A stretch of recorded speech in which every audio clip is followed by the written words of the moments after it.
Hi అండి. ఈరోజు మన రెసిపీ వచ్చేసి కమ్మని మటన్ పచ్చడి ఎలా పెట్టాలో తెలుసుకుందామండి. దానికోసం అయితే నేను హాఫ్ కేజీ మటన్ అయితే తీసుకొని దాంట్లో 1 స్పూన్ సాల్ట్, 1 స్పూన్ పసుపు, గ్లాస్ వాటర్ అయితే వేసి ఉడకబెట్టి పక్కన పెట్టుకున్నానండి. ఈ లోపుగా అయితే బాండి పెట్టాలంటే పావు కిలో ఆయిల్ అయితే వేసేసి దాంట్లో ఈ మటన్ అయితే డీప్ ఫ్రై అయితే చేయాలండి. నేను వీడియోలో చూపిస్తున్నట్టుగా కొంచెం దూరగా అయినాక తీసి పక్కన పెట్టుకోవాలండి.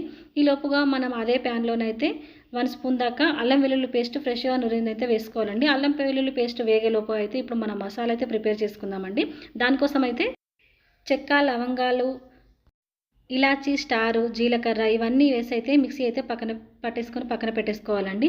ఈ లోపుగా మనకైతే అల్లం వెల్లుల్లి పేస్ట్ అయితే వేగిపోయింది కదా, దాంట్లోనే ఈ మసాలా 1 స్పూన్ దాకా యాడ్ చేసి దాంట్లోనే 2 స్పూన్ల దాకా కారం అయితే వేసేయాలండి. కారం ఎక్కువగా మాడకూడదండి.